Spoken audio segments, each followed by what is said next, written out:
ওই ফিলিস্তিনিদেরকে নির্যাতন করতে করতে করতে করতে আজকে তারা বিশ্বের রুলিং স্টেট হয়ে যাচ্ছে।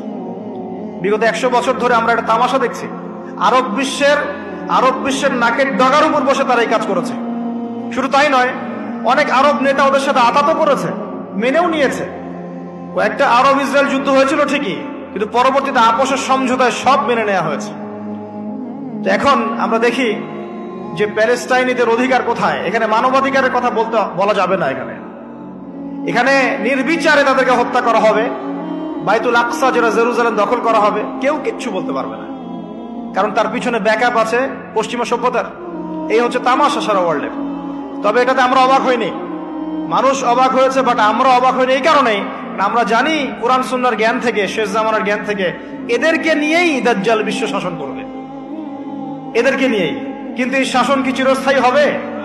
আগের উম্মত 1000 বছর জিহাদ করছে, এটা শুনে রাসূল সাল্লাল্লাহু আলাইহি ওয়াসাল্লাম আবার কাঁদতে আরম্ভ করলেন, হায় রে আমার গুনাহগার উম্মতের কি হবে? আমার উম্মত তো 60-70-ই শেষ, আমার উম্মতের কি হবে?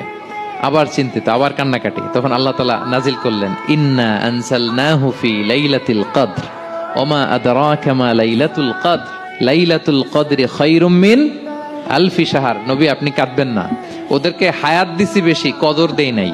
আপনার উম্মতকে হায়াত কম দিছি, কিন্তু আপনার উম্মতের জন্য আমি লাইলাতুল কদর রেখে দিয়েছি। এক কদরের রাতে ইবাদত করলে খায়রুম মিন আলফি শাহর, 1000 মাস ইবাদত করলে যে পরিমাণ সওয়াব, অতটুকু না, খায়ের, এর চেয়ে বেশি সওয়াব আল্লাহ তাআলা আপনার উম্মতের আমলনামায় দিয়ে দিবেন। আল্লাহ পাক দেখতে চান না কে জুমার নামাজ পড়ে, কে শুধু ঈদের নামাজ পড়ে, কে শুধু নামাজও পড়ে আবার সুদও খায়, ঠিক আছে, কে আবার নামাজও পড়ে আবার মাদকও খায়, কে এদিকে ইসলামের জন্য মাহফিলের মধ্যে পরিশ্রম করতেছে আবার ওইদিকে মেয়ের সাথে জেনাও করে। আল্লাহ পাক এগুলো দেখতে চান না। আল্লাহ পাক দেখতে চান আমলের মধ্যে শ্রেষ্ঠ কে, কে সবচেয়ে ভালো। আল্লাহর হাবিব সাল্লাল্লাহু আলাইহি ওয়াসাল্লাম বলেন, কেউ যদি সূরাতুত তিন তেলাওয়াত করে, করতে করতে যদি শেষ আয়াতে চলে আসে, আর সে যখন পড়ে আলাইসাল্লাহু বিআহকামিল হাকিমিন, আল্লাহ তাআলা কি শ্রেষ্ঠতম বিচারকদের মধ্যে সর্বশ্রেষ্ঠ বিচারক জাজ নন? তখন সে যেন উত্তর দেয়, এটা তো আল্লাহর প্রশ্ন, আলাইসাল্লাহু বিআহকামিল হাকিমিন, আল্লাহ আমাদেরকে প্রশ্ন ছুড়ে দিয়েছেন যে আল্লাহ তাআলা কি শ্রেষ্ঠ বিচারক নন? তখন যে তেলাওয়াত করে সে যেন বলে বালা বালা ওয়া আনা আলা যালিকা মিনাশ শাহিদিন। বালা মানে অবশ্যই, হ্যাঁ আল্লাহ অবশ্যই আপনি শ্রেষ্ঠ বিচারক, আর আপনি যে শ্রেষ্ঠতম বিচারক এই সাক্ষী আমি দিচ্ছি, এই ঘোষণা আমি দিচ্ছি। পড়েন সুবহানাল্লাহ। আপনি দেখবেন মসজিদুল হারামে,